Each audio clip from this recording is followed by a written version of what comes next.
My name is Sarah Elizabeth Martinez, and until December 25th, 2024, I believed that family meant unconditional love, that marriage vows were sacred, and that the man I'd spent 15 years building a life with would never humiliate me in front of our loved ones. I was wrong about all of it. What I discovered that Christmas evening would shatter everything I thought I knew about my husband, my marriage, and myself. But it would also become the catalyst for the most satisfying revenge I've ever orchestrated. Before we jump back in, tell us where you're tuning in from, and if this story touches you, make sure you're subscribed, because tomorrow I've saved something extra special for you. The words still echo in my mind sometimes, cutting through the peaceful silence of my new apartment like broken glass. Honestly, Sarah's become such a burden lately. I don't know why I even bother anymore. He said it with such casual cruelty, as if I weren't sitting 3 feet away from him at his mother's mahogany dining table, surrounded by his entire family, who had gathered for what was supposed to be a joyful Christmas celebration. Let me take you back to the beginning, before that devastating Christmas dinner, before I uncovered the truth that would change everything. My story doesn't start with betrayal. It starts with love, or what I thought was love, in a small accounting firm in downtown Denver, where I worked as a senior bookkeeper and where I first met Marcus David Chen. Marcus was the kind of man who commanded attention without trying. 6 feet tall with perfectly styled black hair and a smile that could convince anyone of anything, he had joined Hartwell Associates as a junior financial analyst 3 months before I noticed him. Actually, that's not quite true. Every woman in the office noticed Marcus the day he walked through those glass doors in his tailored navy suit. But I was the one he chose to ask out for coffee during our lunch break on a rainy Tuesday in September. I remember that day so clearly because it marked the beginning of what I thought would be my happily ever after. I was 28 then, focused on my career and rebuilding my confidence after a string of disappointing relationships. Marcus seemed different. He listened when I talked about my dreams of eventually starting my own bookkeeping consultancy. He brought me thoughtful gifts, not expensive ones, but items that showed he paid attention to our conversations. A book by an author I'd mentioned loving, a small succulent for my desk because I'd complained about the sterile office environment, tickets to a jazz concert because I'd casually mentioned never having been to one. Our courtship felt like something from a romantic movie. Marcus would surprise me with picnics in Washington Park, where we'd spread a blanket under the old oak trees and talk for hours about our futures. He told me about growing up in a traditional Chinese-American household in San Francisco, how his parents had immigrated with nothing and built a successful restaurant through sheer determination. He spoke with such reverence about their work ethic, their sacrifices, their dreams for their children to achieve more than they ever could. I shared my own story, how I'd grown up in a middle-class family in suburban Phoenix, the youngest of 3 daughters. My father was a high school math teacher, my mother a part-time librarian who had put her own career aspirations on hold to raise us. They weren't wealthy, but they taught us the value of education, integrity, and hard work. I'd put myself through college studying accounting and business administration, graduating with honors and landing my position at Hartwell Associates straight out of university. Marcus seemed genuinely impressed by my independence, my ambition, my determination to make something of myself without relying on anyone else. He would often say that my self-sufficiency was one of the things he found most attractive about me, that he'd never met a woman so capable of taking care of herself. Looking back now, I wonder if those compliments contained a warning I was too infatuated to recognize. We dated for 2 years before Marcus proposed, and it was everything I'd dreamed of. He took me back to Washington Park, to the same oak tree, where we'd shared our first picnic, and got down on one knee as the sun set behind the mountains. The ring was modest but beautiful, a classic solitaire that caught the fading light like captured starfire. I said yes through tears of joy, believing with every fiber of my being that I'd found my person, my partner, my equal. Our wedding was small but perfect, held in the garden of a historic mansion in downtown Denver. My parents flew in from Phoenix, beaming with pride as they walked me down the aisle. Marcus's family came from San Francisco, his parents dignified and warm, embracing me as the daughter they'd never had. His mother, Patricia Chen, took my hands in hers after the ceremony and told me in her careful English that she could see how happy I made her son, how grateful she was that he'd found someone so grounded and loving. The early years of our marriage were everything I'd hoped they would be. We bought a small but charming house in the Highlands neighborhood, a 1920s bungalow with original hardwood floors and a kitchen that looked out onto a tiny backyard where I planted tomatoes and herbs. Marcus was promoted to senior analyst at Hartwell Associates, while I continued to excel in my role, eventually being promoted to accounting supervisor with a team of 4 junior staff members reporting to me. We fell into a comfortable rhythm. Marcus would leave for work each morning at 7:30 sharp, always immaculately dressed, always carrying the leather briefcase his parents had given him as a graduation gift. I would follow an hour later, stopping at the corner coffee shop to pick up my usual vanilla latte and occasionally surprising Marcus with his favorite maple scone. We'd eat lunch together in the break room when our schedules aligned. Marcus, regaling me with stories about difficult clients or office politics while I shared the latest drama from my team. Evenings were my favorite time. We'd cook dinner together, Marcus handling the main course while I prepared sides and salads. He was actually an excellent cook, having learned from his mother, and he took pride in creating elaborate meals that filled our small house with incredible aromas. After dinner, we'd curl up on our sectional sofa, watching Netflix or reading, my feet in his lap as he absent-mindedly massaged them. We talked about everything in those days. Marcus shared his ambition to eventually leave Hartwell Associates and start his own financial consulting firm. He had it all planned out, the types of clients he wanted to work with, the services he would offer, even the name he'd chosen for his company. Chen Financial Solutions, he told me, would specialize in helping small businesses navigate complex financial challenges, just as his parents had needed help when they were starting their restaurant. I encouraged his dreams wholeheartedly, even as I pursued my own. 3 years into our marriage, I finally took the leap and started my own bookkeeping consultancy, working evenings and weekends with small business clients while maintaining my position at Hartwell Associates. Marcus was incredibly supportive, helping me set up my home office in our spare bedroom, designing business cards and a simple website, even referring potential clients my way when he encountered business owners who needed bookkeeping services. My consultancy grew slowly but steadily. Word of mouth brought me new clients, from a family-owned bakery struggling with inventory tracking to a small construction company that needed help organizing their project-based accounting. I loved the work, the challenge of untangling financial messes and creating systems that actually served my clients' needs. More than that, I loved the independence it represented, the proof that I could build something meaningful with my own skills and determination. Marcus seemed proud of my success, bragging to his colleagues about his entrepreneurial wife, introducing me at company parties as the woman who was going to revolutionize small business accounting. His support meant everything to me, especially when I was working late into the night, hunched over my laptop at the kitchen table, double-checking calculations and preparing reports for clients. It was during this period of growth and optimism that I first noticed some small changes in Marcus's behavior. Changes so subtle that I dismissed them as stress from his own career pressures.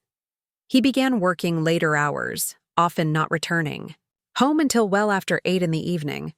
When I asked about his day, his responses became shorter, less detailed. Preparing and narrating this story took us a lot of time, so if you are enjoying it, subscribe to our channel. It means a lot to us. Now back to the story.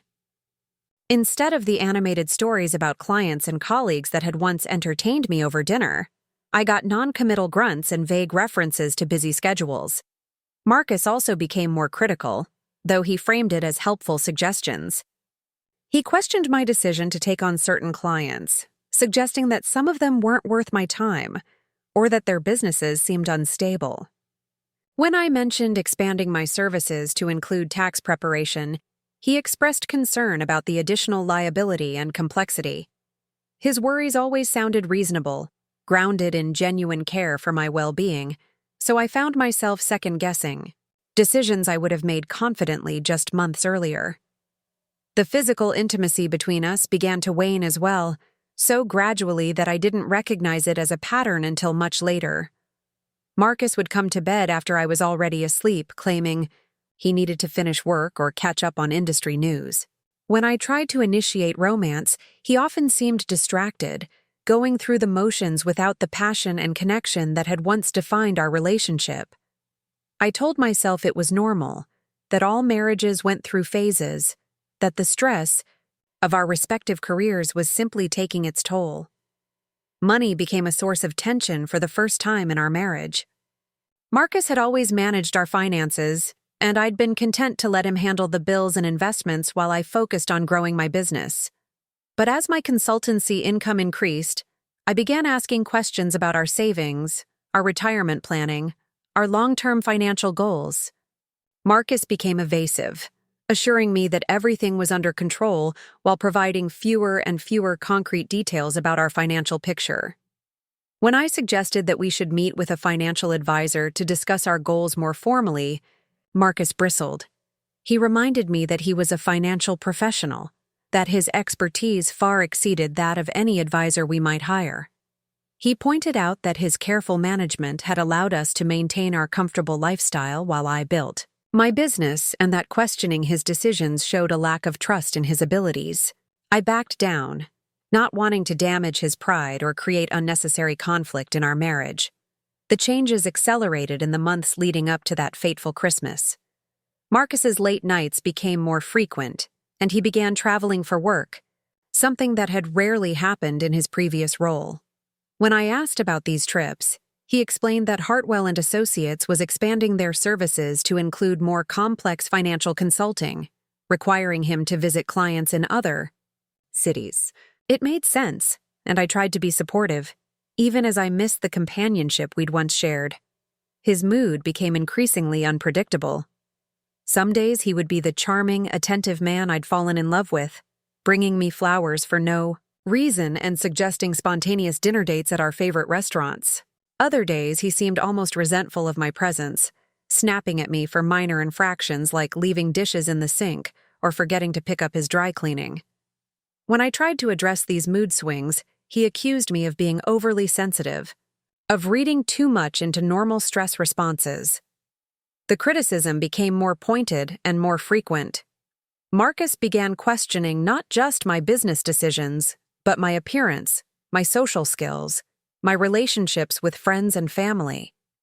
He suggested that my success was making me arrogant, that I was becoming difficult to live with. When I protested that I was the same person I'd always been, he sighed and told me that success changed people, often in ways they couldn't see themselves. I began to doubt my own perceptions, wondering if Marcus was right, if the independence and confidence I'd gained through building my business had somehow made me less appealing as a wife.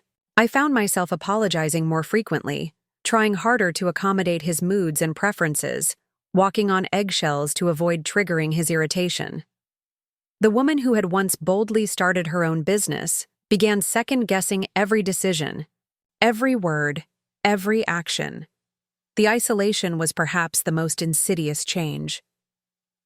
Marcus began declining invitations to social gatherings, claiming he was too tired or too busy to spend time with our friends.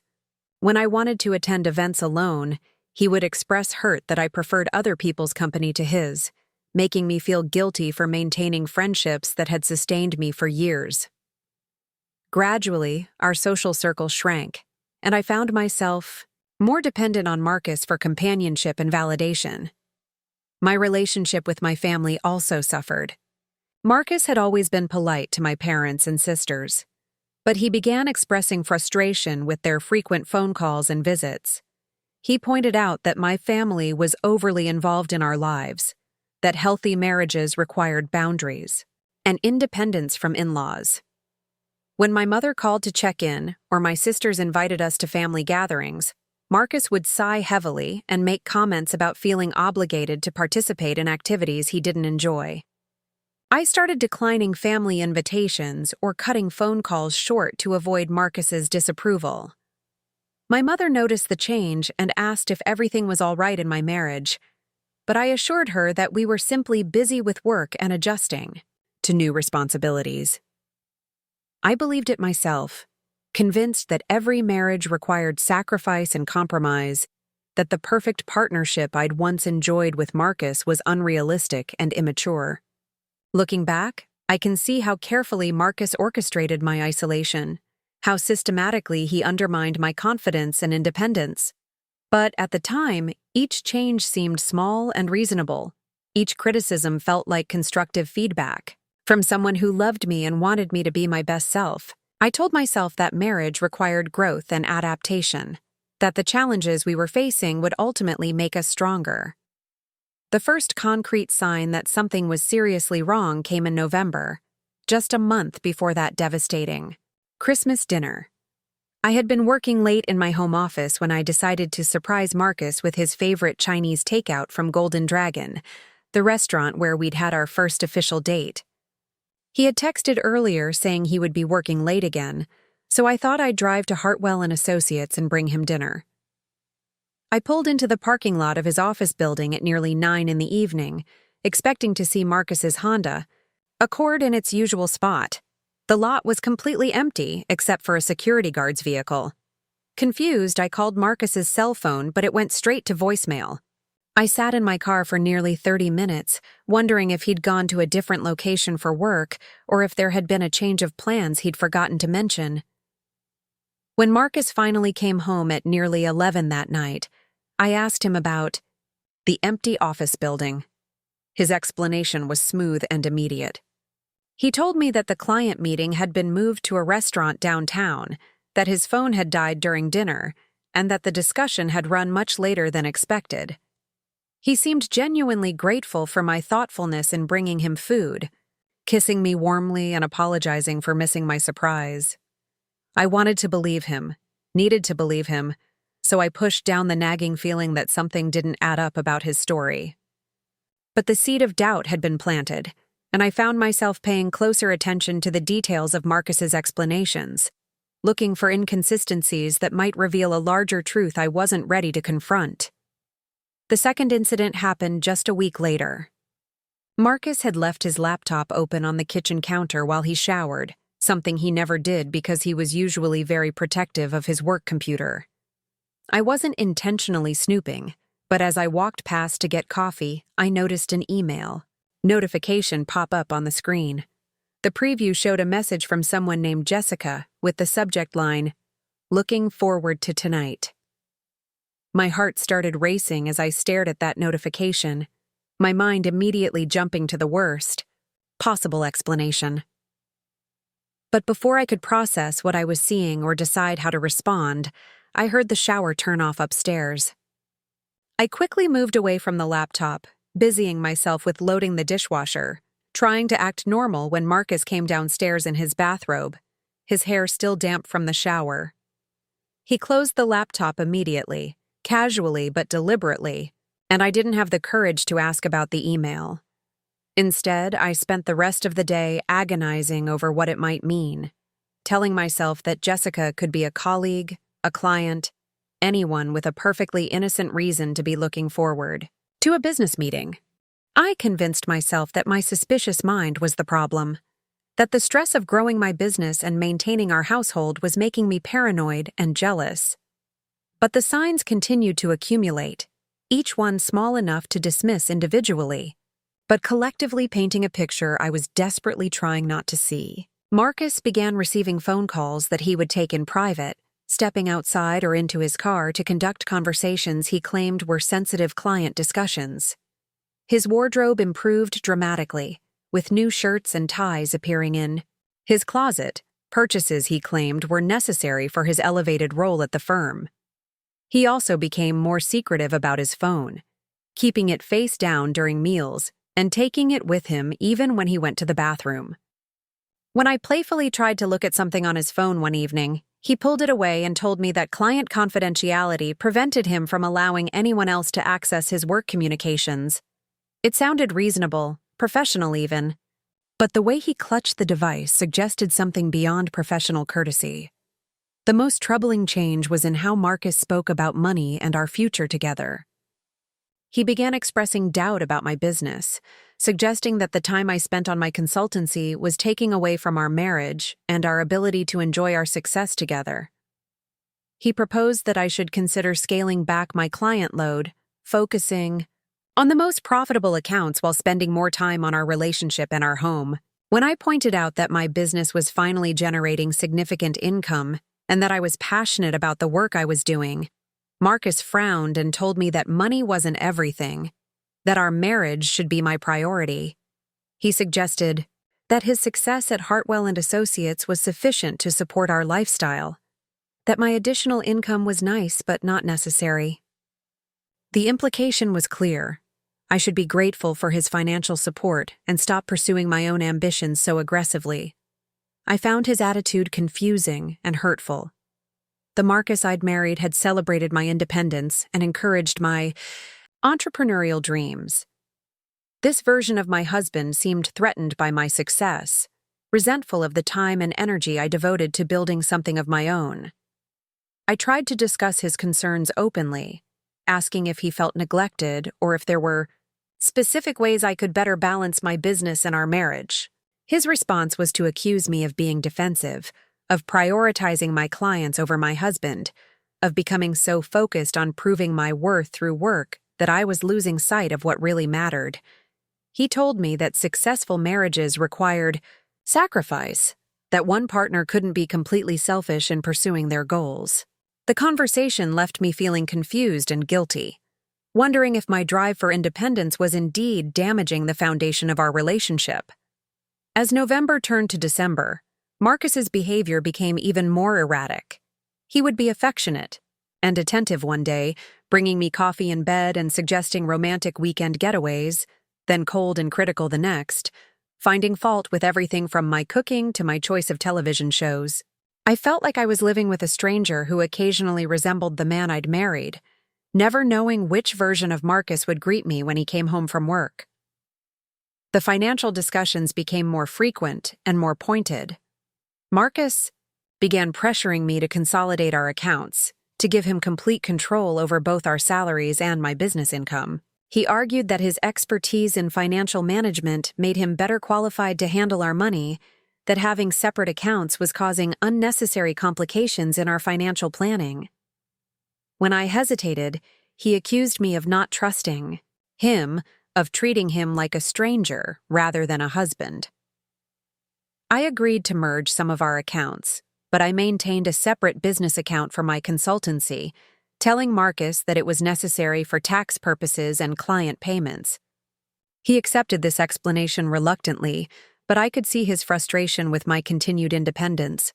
Looking back, I realize he was trying to gain complete financial control over me, to make me dependent on him in a way that would prevent me from leaving, even if I discovered the truth about his behavior. The week before Christmas, Marcus announced that his mother had invited us to spend the holiday with his family in San Francisco. This was unusual because we typically alternated between our families each year, and this year was supposed to be my parents' turn. When I mentioned this, Marcus became irritated, telling me that his mother rarely asked for anything and that disappointing her would be cruel and selfish. I tried to suggest that we could visit both families, perhaps spending Christmas Eve with his parents and Christmas Day with mine, but Marcus dismissed this idea as logistically impossible and unnecessarily stressful. He pointed out that airfare was expensive, that taking additional time off work would be difficult for both of us, and that trying to please everyone would result in pleasing no one. His arguments were logical, but his tone was condescending, as if I were a child who couldn't understand basic reasoning. Reluctantly, I agreed to change our plans, calling my parents to explain that we wouldn't be able to make it home for Christmas after all. My mother was disappointed but understanding, telling me that family obligations were complicated and that we could celebrate together when we returned. My father was less gracious, asking pointed questions about why Marcus's family suddenly took precedence over plans we'd made months earlier. I found myself defending Marcus to my father, explaining that his mother had specifically requested our presence and that it would be difficult to refuse. But even as I spoke the words, I felt a growing resentment about being forced to choose between families and about Marcus's assumption that his preferences automatically trumped mine. The dynamic felt wrong, unbalanced in a way that reminded me of how my least healthy relationships had operated before I met Marcus. The flight to San Francisco was tense, with Marcus alternating between excited chatter about seeing his family and sharp criticism of my travel outfit, my carry-on bag, my decision to bring work to read on the plane. I felt like I couldn't do anything right, like every choice I made was somehow wrong or insufficient.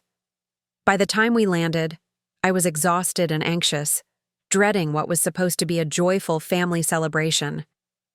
Marcus's family welcomed us warmly, just as they always had.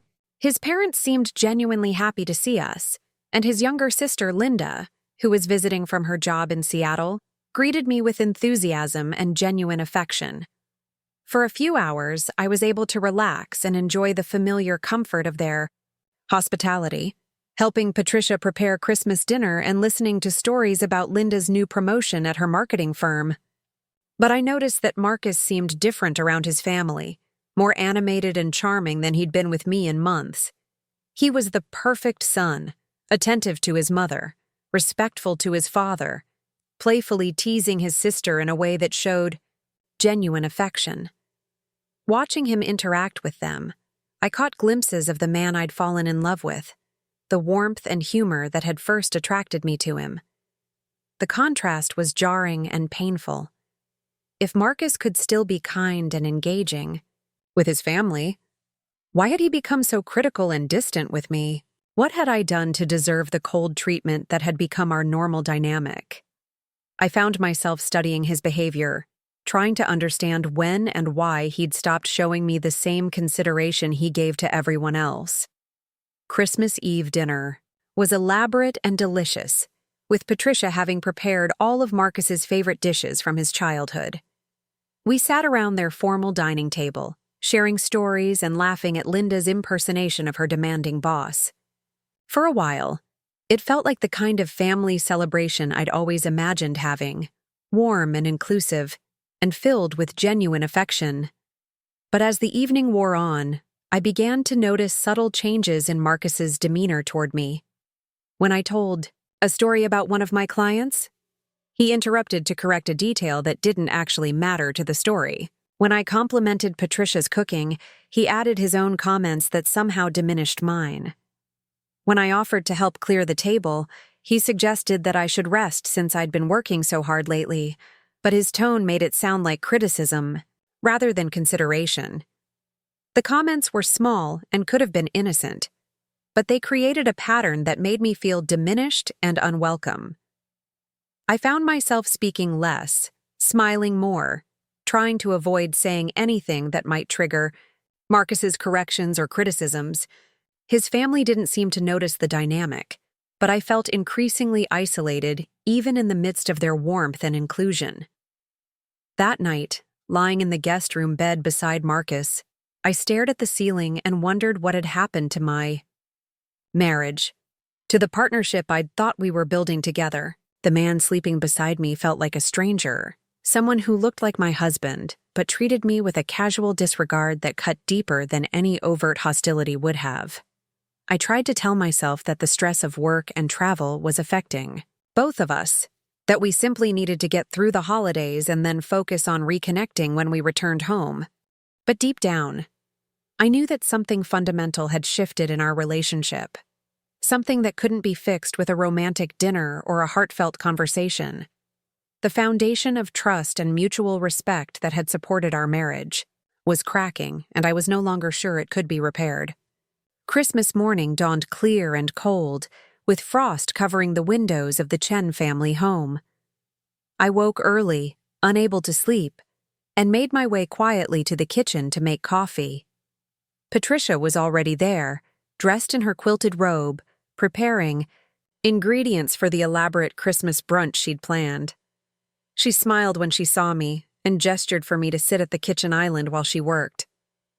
We chatted quietly about her plans for the meal, about Linda's career success, about the unseasonably cold weather San Francisco was experiencing. It was peaceful and comforting, the kind of mother-in-law relationship I'd always hoped to have, and for a few minutes I was able to forget about the tension that had been building between Marcus and me. But even Patricia's kindness couldn't completely distract me from the growing dread I felt about the day ahead. Something in Marcus's behavior the night before had felt ominous, like a storm gathering on the horizon. I couldn't shake the feeling that the worst was yet to come, that the careful facade we'd been maintaining was about to crumble completely. I had no idea how right I was, or how completely that Christmas dinner would change the trajectory of my life. But sitting in Patricia's kitchen, watching her lovingly prepare a meal for her family, I felt a profound sadness for the innocence I was about to lose, for the woman I'd been just hours before my world came crashing down. The Christmas dinner that would destroy my marriage began like any other family celebration. Patricia had outdone herself with the presentation, transforming their dining room into something from a magazine spread. Crystal glasses caught the light from the chandelier above, casting tiny rainbows across the pristine white tablecloth. The centerpiece, an arrangement of deep red poinsettias and gold ribbons, filled the air with the subtle scent of pine from the accompanying evergreen sprigs. Marcus seemed genuinely happy as we took our seats, pulling out my chair with an old-fashioned gallantry that reminded me of our early dating days. His father, David, offered a brief blessing over the meal, thanking God for family, health, and the abundance before us. Linda raised her wine glass in a toast to Patricia's cooking, and for a moment, everything felt normal and warm, and exactly as it should be. The conversation flowed easily at first. Linda entertained us with stories from her job at the marketing firm, describing the bizarre demands of celebrity clients and the creative challenges of promoting products she privately thought were ridiculous. David shared updates about the restaurant, which was thriving despite the economic uncertainties that had affected many small businesses. Patricia beamed with pride as she served each course, clearly delighted to have her entire family gathered around her table. I found myself relaxing for the first time in months, enjoying the simple pleasure of being part of a loving family celebration. When Linda asked about my consulting business, I shared some of my recent successes, including landing a contract with a growing tech startup that needed help organizing their financial systems. Patricia listened with genuine interest, asking thoughtful questions about the challenges of working with different types of businesses. Marcus, who had been quietly enjoying his meal, looked up when I mentioned the tech startup contract. His expression shifted almost imperceptibly, a slight tightening around his eyes that I'd learned to recognize as displeasure. When Patricia asked him about his own work, praising his success at Hartwell Associates, Marcus's response was measured and professional, but I noticed he avoided looking at me as he spoke. The shift in atmosphere was subtle at first, like a cloud passing over the sun.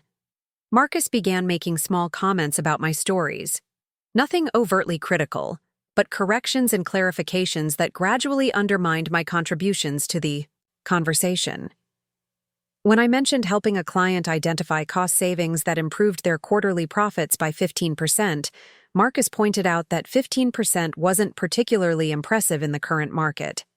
When I described the satisfaction of untangling a complex bookkeeping mess for a family business, he noted that such problems usually indicated poor initial planning by the business owners. His family didn't seem to notice the pattern, but each comment hit me like a small slap, eroding my confidence and making me increasingly reluctant to participate in the conversation. I began editing my words before speaking, trying to anticipate what Marcus might find objectionable, but his corrections continued regardless of how carefully I chose my responses. The real tension began when David asked about our future plans, whether we were thinking about starting a family or making any major changes in our careers. It was a natural question from a loving father-in-law, But I felt Marcus stiffen beside me before he launched into a response that would haunt me for the rest of my life. Marcus set down his fork and smiled at his father, the same charming smile that had first attracted me 5 years earlier. But when he began speaking, his words carried a casual cruelty that left me breathless with shock and humiliation. "Actually, Dad, I've been thinking about some changes. Sarah's been so focused on her little business lately that it's becoming difficult to manage our household and plan for the future. I think it might be time for her to scale back her work and focus on being a proper wife." The words hung in the air like poison gas, and I felt my face flush with embarrassment and anger. Linda's fork stopped halfway to her mouth, and Patricia looked between Marcus and me with obvious confusion. David's eyebrows rose, but he maintained his diplomatic silence, clearly uncertain how to respond to his son's unexpected criticism of his daughter-in-law. I found my voice, though it came out shakier than I intended. "Marcus, I think that's something we should discuss privately, not at your parents' dinner table." Marcus laughed, a sound devoid of warmth or affection. "Why? It's not a secret that you've been neglecting our marriage in favor of your clients. My family deserves to understand why we haven't been able to visit more often or make concrete plans for our future." The unfairness of his accusation took my breath away. I was the one who had advocated for more frequent visits with his family. I was the one who had suggested we start planning for children and a larger home. Marcus had been the one making excuses, claiming work obligations and financial concerns that I'd never questioned until this moment. Patricia attempted to mediate, her voice gentle but strained. "Perhaps this isn't the best time for this discussion, Marcus. We're all here to enjoy Christmas together." But Marcus was just getting started, and I realized with growing horror that this public humiliation was intentional, calculated to maximum effect. He turned to his mother with an expression of wounded martyrdom that made my stomach turn. "Mom, I know you've always liked Sarah, but you don't see what I deal with at home. She's become so obsessed with proving herself professionally that she's forgotten how to be a partner. She questions every decision I make, challenges my judgment about our finances, and spends more time with her clients than with her own husband." Each accusation was a distortion of reality, a twisted version of perfectly reasonable behaviors presented as character flaws. Yes, I had questioned some of his financial decisions, but only because he'd become increasingly secretive about our money. Yes, I worked hard with my clients, but I'd never neglected our relationship or refused to spend time with him. Linda set down her wine glass with enough force to make it ring against the table. "Marcus, you're being really unfair. Sarah's worked incredibly hard to build her business, and she's been nothing but supportive of our family." Marcus turned his attention to his sister, his expression hardening. "Linda, you're single. You don't understand the dynamics of marriage or the compromises that successful partnerships require. Sarah has responsibilities as my wife that she's been avoiding in favor of playing businesswoman." The phrase "playing businesswoman" hit me like a physical blow. My consulting practice wasn't a hobby or a game. It was a legitimate business that served real clients and generated substantial income. The dismissive tone Marcus used suggested that my professional achievements were somehow less valid than his, that my work was an indulgence rather than a career. I struggled to maintain my composure, aware that Marcus's family was watching this drama unfold with growing discomfort. Part of me wanted to defend myself, to counter his accusations with the truth about his recent behavior, his criticism, his emotional distance. But another part of me was simply stunned by the realization that the man I'd married was capable of such calculated cruelty. David cleared his throat uncomfortably. "Son, perhaps you and Sarah should work this out privately. Family dinner might not be the appropriate venue for marital disagreements." Marcus shook his head with theatrical sadness. "Dad, I've tried to handle this privately. I've been patient and understanding, but Sarah refuses to acknowledge how her behavior is affecting our marriage. Maybe hearing it from people who care about both of us will help her understand what she's throwing away. The manipulation was breathtaking in its audacity. Marcus was positioning himself as the long-suffering husband, forced to seek family intervention because his unreasonable wife refused to listen to reason. He was making his parents and sister complicit in my humiliation, while simultaneously painting me as the villain in our marital problems. Patricia looked at me with genuine concern, clearly torn between loyalty to her son and affection for me. "Sarah, dear, is there something troubling you? You've seemed a bit distant since you arrived." I realized that Marcus had been setting the stage for this moment since we'd arrived, subtly undermining me with small comments and corrections that had primed his family to see me as the problem in our relationship. My quietness the previous evening, which had been a response to his criticism, was now being interpreted as evidence of my alleged selfishness and withdrawal from family connections. The trap was beautifully constructed and perfectly executed. If I defended myself, I would appear defensive and difficult. If I remained silent, I would seem to accept his characterization of me as a neglectful wife. If I became emotional, I would confirm his portrayal of me as unstable and unreasonable. But Marcus wasn't finished. He took a sip of wine and continued his character assassination with the casual efficiency of someone who had been planning this attack for weeks. "The truth is, Sarah has become a burden. Financially, emotionally, socially.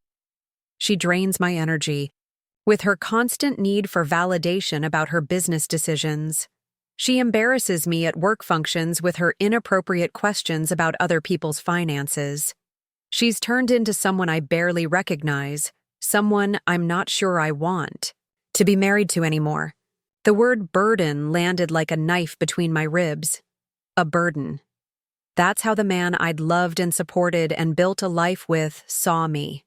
Not as a partner, not as an equal, but as an obligation he resented carrying. The silence that followed. His declaration was deafening. Linda stared at her brother with undisguised shock and disapproval. Patricia's face had gone pale, and she clutched her napkin as if it were a lifeline. David looked like he wanted to disappear into his chair, clearly regretting his innocent question about our future plans. I stood up slowly, my legs shaking, with adrenaline and rage. When I spoke, my voice was quiet but clear, cutting through the tension like a blade. "Excuse me, I need some air." I walked away from that table with as much dignity as I could muster, leaving behind the ruins of my marriage and the last remnants of my belief in the man I'd thought I knew. Behind me, I could hear Patricia's voice, strained and apologetic, asking Marcus what had gotten into him. I could hear Linda's angry response, defending me with a loyalty that brought tears to my eyes. But Marcus's voice carried over all of them, still justifying his behavior, still painting me as the unreasonable party in our relationship. Even as I walked away from his public humiliation, he couldn't resist twisting the knife one more time. I found myself in the Chen family's backyard, a small but beautifully landscaped space with a view of the San Francisco Bay in the distance. The cold December air cut through my dress, but I welcomed the physical discomfort as a distraction from the emotional devastation I'd just experienced. Standing there in the gathering dusk, I tried to process what had just happened and what it meant for my future. The Marcus who had just destroyed me in front of his family wasn't having a bad day, or struggling with temporary stress. This was who he really was, who he'd perhaps always been beneath the charming facade that had convinced me to marry him. But as I stood there shivering and trying not to cry, something unexpected happened. Instead of collapsing into self-pity or despair, I felt a cold, clear anger crystallizing in my chest. Marcus thought he could humiliate me into submission. That public embarrassment would force me to abandon my independence and accept his control over our marriage. He was wrong. I pulled out my phone and called for a ride to the hotel where I would spend the night, alone and planning my next move. As I waited for the car to arrive, I reflected on all the small signs I'd ignored, all the red flags I'd dismissed, all the moments when my instincts had warned me that something was wrong with Marcus's behavior, the empty office building when he claimed to be working late, the mysterious phone calls and private conversations, the new clothes and improved grooming that suggested he was trying to impress someone, the increasing secrecy about our finances and his resistance to transparency about our money. The pieces of a larger picture were starting to come together in my mind, a picture that extended far beyond marital problems and into territory that could have serious legal implications. If Marcus was lying about working late, if he was being secretive about money, if he was trying to gain complete control over our finances, then what else might he be hiding? I spent Christmas night in a downtown San Francisco hotel, staring out at the city lights and making a list of everything I knew about Marcus's recent behavior. The exercise was both therapeutic and illuminating, helping me see patterns that had been obscured by my emotional investment in saving our marriage. By morning, I had decided that my marriage was over, but that wasn't the end of my story with Marcus Chen. It was just the beginning of a much more serious investigation into the man I'd thought I knew. I flew back to Denver alone, leaving Marcus to explain my absence to his family however he chose. During the flight, I made a series of phone calls that would change the trajectory of my life. The first was to a divorce attorney whose name I'd gotten from a colleague. The second was to my bank, requesting detailed statements for all our joint accounts. The third was to a private investigator who specialized in financial fraud cases. When I returned to our house in the Highlands, I felt like a stranger walking through someone else's life. Everything looked familiar, but it all felt contaminated by the knowledge of what Marcus really thought of me, how little respect he had for the woman he'd claimed to love. I began my investigation methodically, starting with the financial records I could access. What I found in our joint accounts was disturbing but not yet criminal. Large cash withdrawals that Marcus had never mentioned, transfers to accounts I didn't recognize, payments to vendors I'd never heard of. The patterns suggested someone living a double life, but I needed more concrete evidence before I could understand the full scope of his deception. The private investigator, a former police detective named Janet Morrison, agreed to take my case after I explained the situation. She was a no-nonsense woman in her 50s who had built a reputation for uncovering financial fraud in divorce cases. Her fees were substantial, but I was prepared to invest whatever it took to understand what Marcus had been hiding from me. Janet's initial report, delivered just 3 days after our first meeting, confirmed my worst suspicions. Marcus was indeed living a double life, maintaining an apartment across town where he spent several evenings each week. The apartment was registered under a slightly different version of his name, and the rent was being paid from an account I'd never known existed. But the apartment was just the beginning. Janet's investigation revealed a web of financial deception that went far beyond marital infidelity.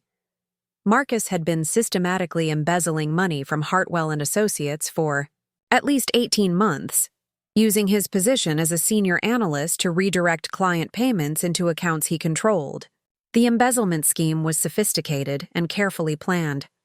Marcus would identify clients who made large quarterly payments, then create false invoices for additional services that these clients had never received.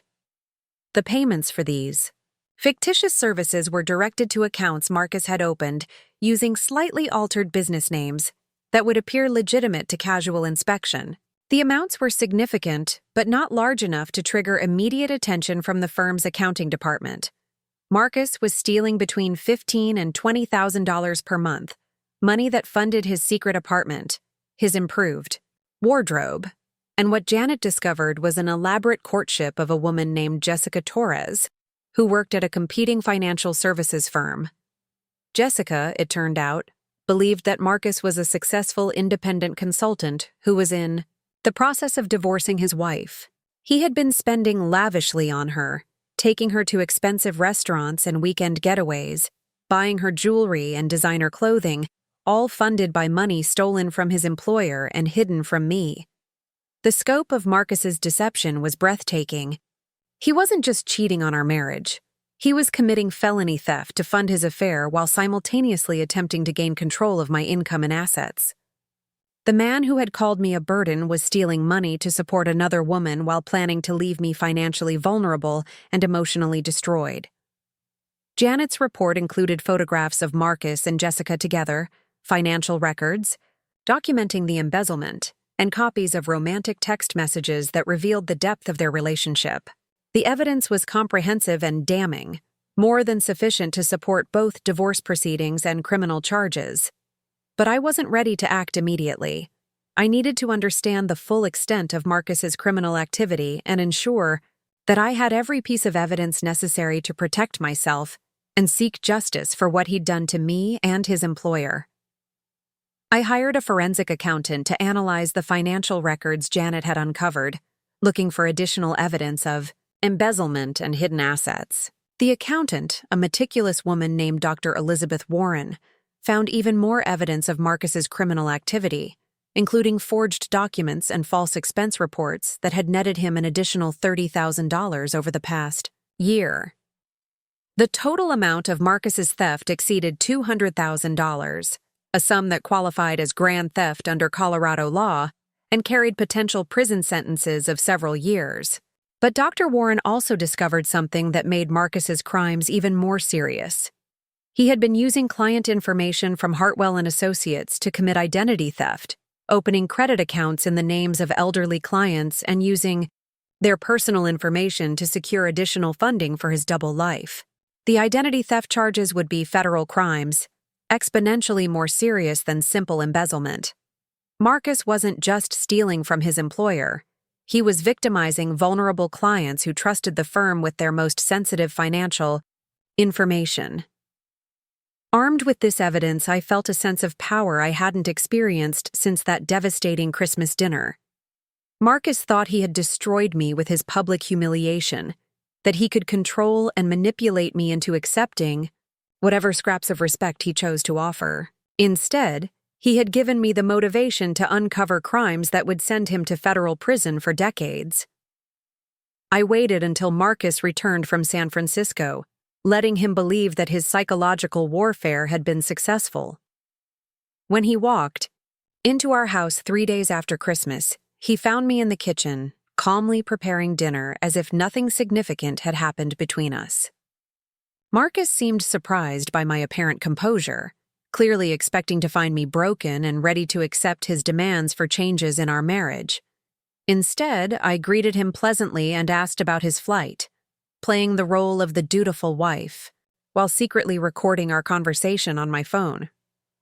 Over the next several days, I documented Marcus's lies about his whereabouts, his continued attempts to gain access to my business accounts, and his efforts to convince me that our marital problems were entirely my fault.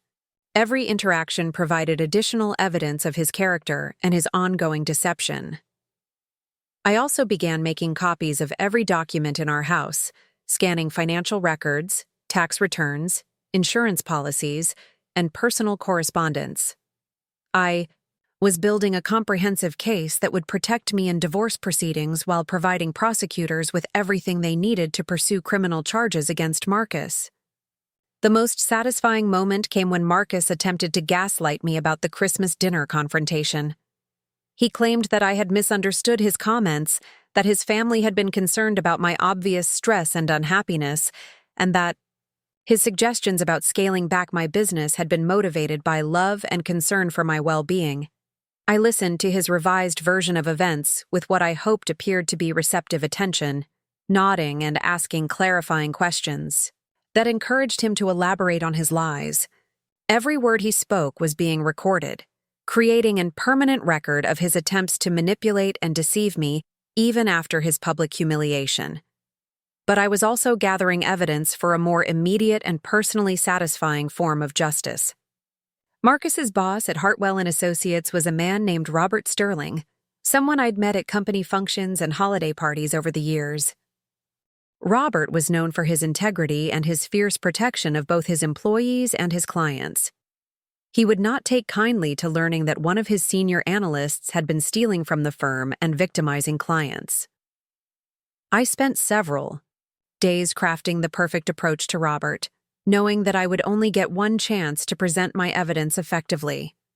The conversation needed to be professional, well-documented, and devastating in its implications for Marcus's career and freedom. On January 3rd, exactly 9 days after that humiliating Christmas dinner, I placed the call that would destroy Marcus's life just as thoroughly as he had attempted to destroy mine. When Robert Sterling answered his direct line at Hartwell Associates, I took a deep breath and began the conversation that would deliver the justice Marcus had unknowingly earned through his own cruelty and greed. The irony was perfect. Marcus had called me a burden, suggesting that I was the source of our problems and the obstacle to his success. In reality, his burden was the weight of his own lies and crimes, and I was about to ensure that he would carry that burden in a federal prison cell for many years to come. Robert Sterling listened to my evidence with the focused attention of a man who understood immediately that his firm was facing a crisis that could destroy its reputation and expose it to massive legal liability.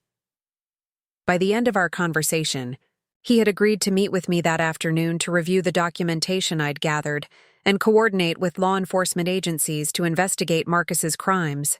As I prepared for that meeting, I reflected on how completely the dynamics of my relationship with Marcus had shifted. 9 days earlier, he had positioned himself as the powerful party in our marriage, the successful professional who could dictate terms to his inadequate wife. Now, I held evidence that would send him to prison while I emerged from our relationship financially secure and professionally vindicated. The woman Marcus had called a burden was about to prove that some burdens are too heavy for the people who try to carry them, and that justice has a way of redistributing weight in the most unexpected and satisfying ways.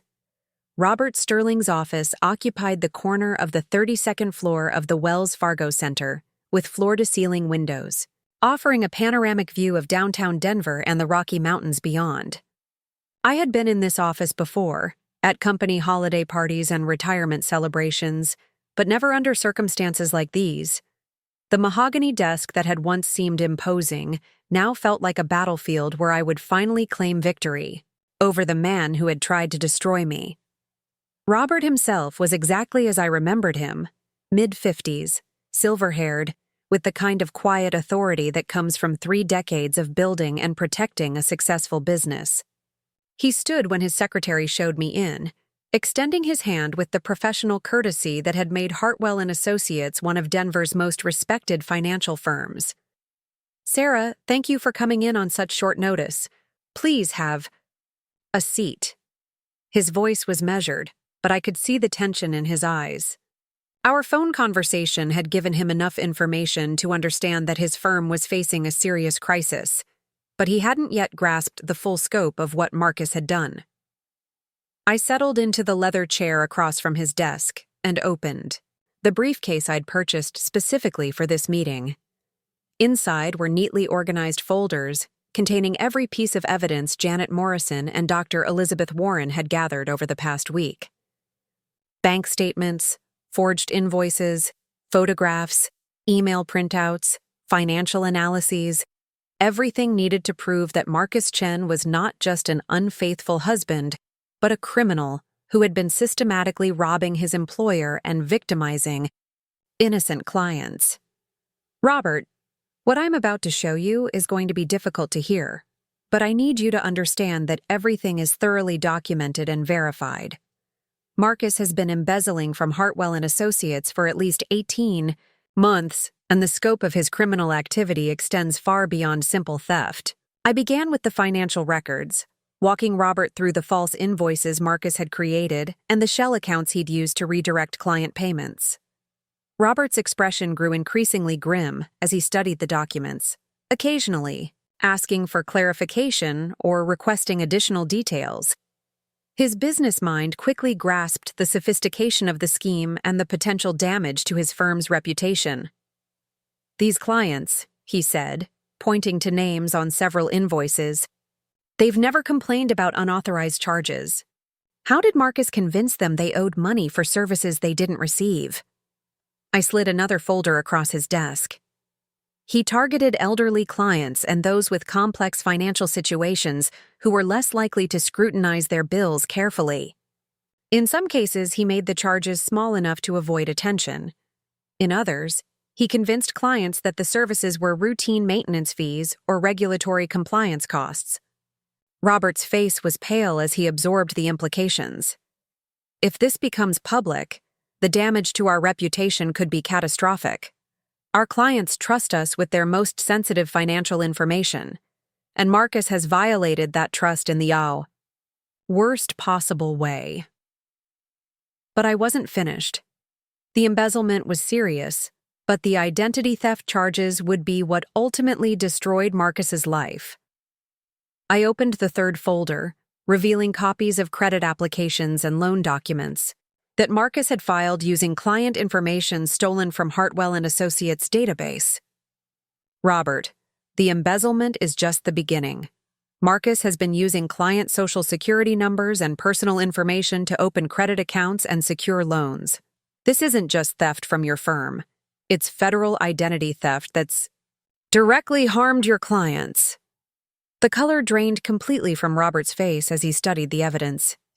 I could see him calculating the potential liability his firm faced, the lawsuits that would inevitably follow, the regulatory investigations that would scrutinize every aspect of their operations. But I could also see his genuine horror at the betrayal of trust Marcus had committed. Sarah, I need to ask you something, and please understand that I'm not questioning your motives. But why are you bringing this to me instead of going directly to the authorities? What do you want from this situation? I had anticipated this question and prepared my answer carefully.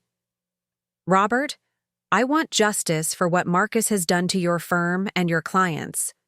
But I also want to ensure that Hartwell Associates survives this crisis and that innocent employees don't lose their jobs because of one man's criminal behavior. If we handle this correctly, we can minimize the damage while ensuring that Marcus faces the full consequences of his actions. Robert leaned back in his chair, studying me with new respect. You've thought this through very carefully. What do you propose?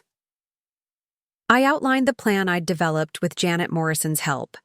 First, Robert would contact the FBI's Financial Crimes Unit and turn over all evidence of Marcus's criminal activity. Second, the firm would immediately freeze Marcus's access to all client accounts and computer systems. Third, Hartwell Associates would proactively contact the affected clients, offering full restitution and enhanced security monitoring for their accounts. The key, I explained, is demonstrating that your firm is the victim here, not the perpetrator. Marcus acted alone, without authorization or oversight. And you're taking immediate action to protect your clients and cooperate with law enforcement. Robert nodded slowly. And what about Marcus? Does he know you've uncovered his activities? This was the moment I'd been waiting for, the opportunity to reveal just how completely I had outmaneuvered the man who had called me a burden. Marcus has no idea what's coming. He thinks his biggest problem is managing our divorce proceedings. He's actually been quite helpful in providing additional evidence through recorded conversations where he's lied about his whereabouts and attempted to manipulate our financial arrangements. I could see a flicker of admiration in Robert's eyes. You've been recording your conversations with him? Colorado is a one-party consent state for recording, and I've documented every lie he's told me about his work schedule, his travel, and our finances. I have him on tape claiming to be working late on nights when your office building was empty, describing client meetings that never took place, and attempting to gain access to my business accounts under false pretenses. Robert was quiet for several minutes, studying the evidence and considering the implications. Finally, he looked up at me with an expression I couldn't quite read. Sarah, I have to say, this is the most thorough and professional presentation of evidence I've ever seen from someone who isn't a law enforcement officer. You've essentially solved this case before anyone even knew there was a crime to investigate. I had excellent help from some very competent professionals, I replied. But yes, I wanted to ensure that justice was swift and complete. Robert reached for his phone. I'm calling our attorney and the FBI. Marcus won't be coming into work tomorrow or any day after that. Sarah, I can't thank you enough for bringing this to my attention and giving us the opportunity to handle it appropriately. As Robert made his calls, I sat back in my chair and felt a sense of satisfaction I hadn't experienced since that devastating Christmas dinner. In less than 2 weeks, I had transformed from Marcus's humiliated victim into the architect of his complete destruction. The man who had called me a burden was about to discover that some burdens are too heavy to carry. The next several hours moved with the efficiency of a well-orchestrated military operation. FBI agents arrived at Hartwell Associates within 90 minutes of Robert's call, taking custody of the evidence I'd provided and immediately beginning their own investigation. Computer forensics specialists seized Marcus's work computer and began analyzing his electronic communications and file access records. Meanwhile, I provided the agents with copies of all the evidence Janet Morrison and Dr. Elizabeth Warren had gathered, including the photographs of Marcus with Jessica Torres and the financial records documenting his secret apartment and lavish spending. The federal agents were particularly interested in the identity theft charges, which carried much more serious penalties than simple embezzlement. Agent Patricia Reeves, the lead investigator on the case, was a sharp-eyed woman in her 40s who specialized in white-collar crime. After reviewing my documentation, she asked me to walk her through Marcus's behavior patterns and help them understand how best to approach his arrest. Mrs. Chen, your evidence is extraordinarily comprehensive. It's rare that we begin an investigation with this level of documentation already prepared. You've essentially done our job for us. I explained that I wanted to ensure Marcus faced the full consequences of his actions, both for what he'd done to his employer and clients, and for what he'd done to me personally. Agent Reeves nodded approvingly. We'll be arresting Mr. Chen tomorrow morning at his home. Given the flight risk and the ongoing nature of his crimes, we won't be offering him the opportunity to surrender voluntarily. I want to warn you that this will likely be traumatic, even though you're prepared for it. I assured Agent Reeves that I was ready for whatever came next. After 18 months of Marcus's psychological manipulation and 9 days of his complete contempt, I was more than prepared to watch him face the consequences of his own choices. That evening, I sat in our living room, surrounded by the life Marcus and I had built together, knowing it would be the last night of normalcy before everything changed forever. Marcus was working late again, or at least claiming to be, probably, spending the evening with Jessica Torres while planning his next move in what he thought was a simple divorce proceeding. He had no idea that federal agents were finalizing arrest warrants, that his employer had frozen his access to all accounts, that his crimes had been thoroughly documented and reported to multiple law enforcement agencies. In his mind, he was still the successful financial analyst who could manipulate and control his insignificant wife. Marcus arrived home just after 11, looking tired but pleased with himself. He found me reading in the living room and actually smiled, apparently satisfied that I seemed to have accepted his characterization of our marriage problems. "How was your day?" he asked, settling into his chair with the casual confidence of a man who believed he held all the power in our relationship. "Productive," I replied, closing my book. "I had some meetings about organizing our finances for the divorce proceedings.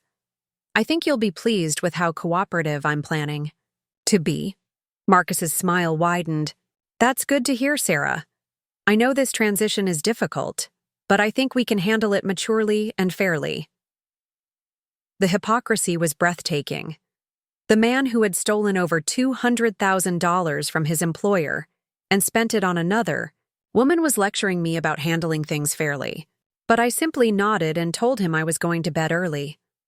"I have an early meeting tomorrow," I said. "I hope I don't wake you when my alarm goes off." Marcus assured me that wouldn't be a problem, that he was a heavy sleeper. He had no idea. That my early morning would involve watching federal agents arrest him for multiple felonies. I slept surprisingly well that night, perhaps because I knew that justice was finally coming for the man who had tried to destroy me. When my alarm rang at 6:30, Marcus stirred but didn't wake fully. I dressed quietly and made coffee, waiting by the front window for the unmarked cars that would signal the end of Marcus's criminal career. The FBI arrived at exactly 7:15, just as Agent Reeves had promised. 3 unmarked sedans pulled up to our house, disgorging agents in dark suits who moved with the professional efficiency of people who had done this hundreds of times before. Agent Reeves spotted me in the window and nodded, a signal that everything was proceeding according to plan. I opened the front door before they could knock, stepping aside to let them enter. "He's upstairs, still sleeping. Second door on the right." Agent Reeves touched my shoulder gently. "Mrs. Chen, you might want to wait outside for this part. It can be quite shocking, even when you're prepared for it." But I had no intention of missing the moment when Marcus discovered that his victims weren't as powerless as he'd assumed. I followed the agents upstairs, staying back as they positioned themselves outside our bedroom door. Agent Reeves knocked, firmly. "Mr. Chen, this is the FBI. We have a warrant for your arrest. Please open the door immediately." The silence that followed was profound, the kind of absolute quiet that comes when someone's entire world shifts fundamentally in the space of a single sentence. Then I heard movement from the bedroom, frantic rustling that suggested Marcus was struggling to understand what was happening. "There must be some mistake," Marcus called out, his voice higher than normal. "I haven't done anything wrong." "Mr. Chen, open the door now, or we'll open it for you." The door opened slowly, revealing Marcus in his pajamas, his hair disheveled and his face pale with shock and terror. His eyes found mine immediately, and I saw the exact moment when he realized that his careful manipulation had failed, that I wasn't the helpless victim he'd thought he was dealing with. "Sarah," he whispered, his voice breaking. "What have you done?" Agent Reeves stepped forward with handcuffs. "Marcus Chen, you're under arrest for embezzlement, identity theft, wire fraud, and conspiracy to commit financial crimes. You have the right to remain silent. Anything you say can and will be used against you in a court of law." As the agents read Marcus his rights and secured the handcuffs around his wrists, I felt a sense of completion I hadn't anticipated. This wasn't revenge in the petty sense of the word. This was justice, pure and appropriate, delivered to a man who had earned every consequence through his own choices. Marcus looked at me one more time as the agents led him away, his expression a mixture of rage and disbelief. "You think you've won something here, Sarah? You think destroying me makes you a better person?" I met his gaze steadily. "I think facing the consequences of your actions makes you a more honest person, Marcus. Something you should have tried a long time ago." The agents led him away in handcuffs, placing him in the back of one of their sedans as neighbors emerged from their houses to watch the drama unfold. I stood in my doorway, still in my robe, watching the man who had called me a burden disappear into a future that would be defined by prison sentences and federal supervision. After the FBI finished processing the scene and collecting additional evidence from our house, I found myself alone in a space that no longer felt like home. Everything looked the same, but the emotional landscape had been completely transformed. I was no longer Marcus's wife or his victim. I was simply Sarah Martinez, a successful businesswoman who had protected herself and delivered justice to someone who had victimized others. The phone rang constantly over the next several hours. Robert Sterling called to thank me again and update me on the firm's response to the crisis. Agent Reeves called to schedule additional interviews and prepare me for the legal proceedings that would follow. My divorce attorney called to discuss how Marcus's arrest would affect our property division and financial arrangements. But the call I was waiting for came just after noon. Linda Chen's number appeared on my phone, and I answered immediately. "Sarah, oh my God, I just heard about Marcus. Are you all right? Is it true what they're saying on the news? Linda's voice was shaky with shock and concern, and I felt a wave of affection for my former sister-in-law.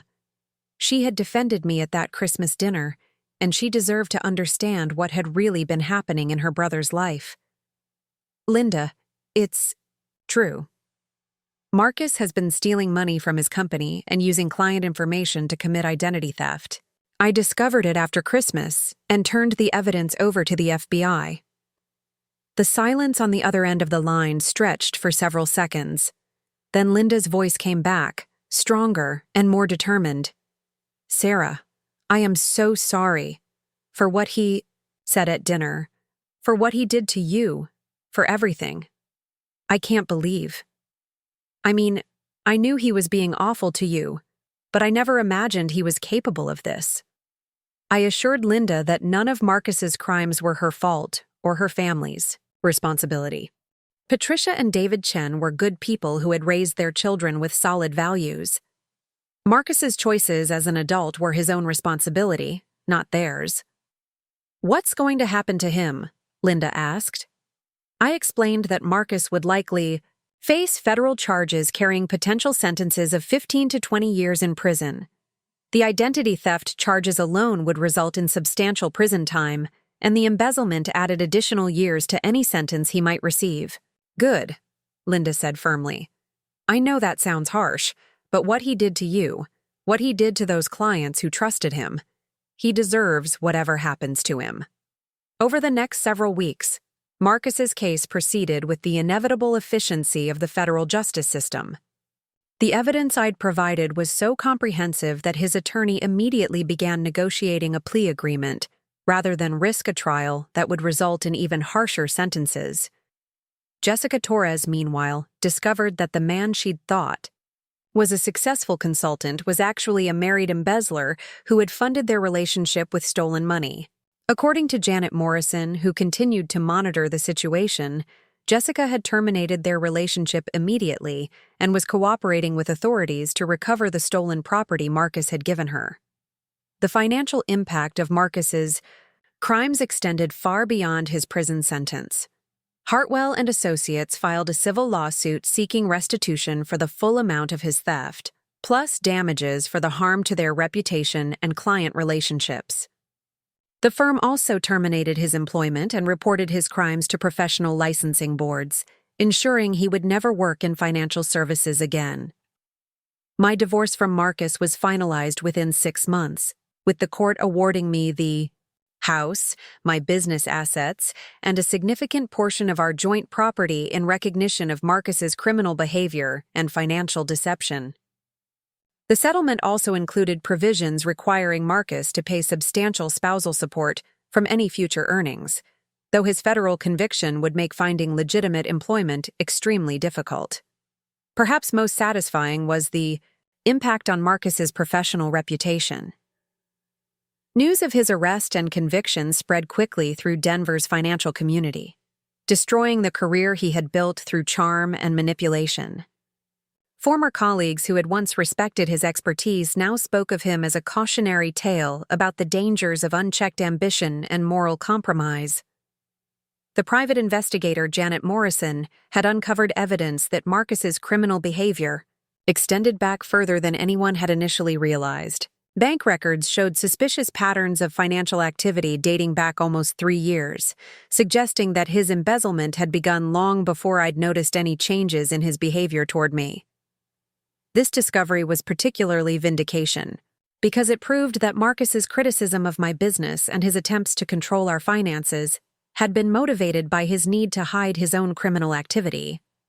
He hadn't become critical and controlling because he was unhappy with our marriage. He had created conflict in our marriage to distract from his crimes and justify his emotional distance. The federal prosecutors were particularly interested in this timeline because it demonstrated premeditation and systematic criminal behavior rather than isolated incidents of poor judgment. Marcus's sentence reflected this pattern, with the judge noting that his crimes had been calculated and ongoing rather than impulsive mistakes. On the day of Marcus's sentencing, I sat in the federal courthouse watching the man who had once called me a burden stand before a judge to receive 18 years in federal prison. His attorney had argued for leniency based on his previously clean record and expressions of remorse, but the judge was unimpressed by claims of regret from someone who had victimized elderly clients and stolen from his employer for years. As the judge pronounced the sentence, Marcus turned to look at me one final time. I met his gaze without flinching, feeling nothing but satisfaction at seeing justice delivered so completely. The man who had tried to destroy me with public humiliation was now facing decades in prison for crimes that his own greed and arrogance had led him to commit. After the sentencing, Agent Reeves approached me in the courthouse hallway. "Mrs. Chen, I want you to know that this case wouldn't have been possible without your courage and thoroughness. Marcus Chen hurt a lot of people, and your actions ensured he'll face appropriate consequences for those crimes." I thanked Agent Reeves for her professionalism and dedication, but I knew that my real satisfaction came not from revenge, but from justice. Marcus had made choices that harmed innocent people, and he was now facing the natural consequences of those choices. My role had simply been to ensure that the truth came to light. Walking out of that courthouse, I felt a sense of closure I hadn't expected. The woman who had been humiliated at a Christmas dinner had become the architect of a comprehensive investigation that protected other victims and delivered justice where it was needed. Marcus had called me a burden, but in the end, it was his own criminal behavior that had proven too heavy to carry. 6 months later, I received a letter from Patricia Chen, Marcus's mother, expressing her gratitude for how I had handled the situation.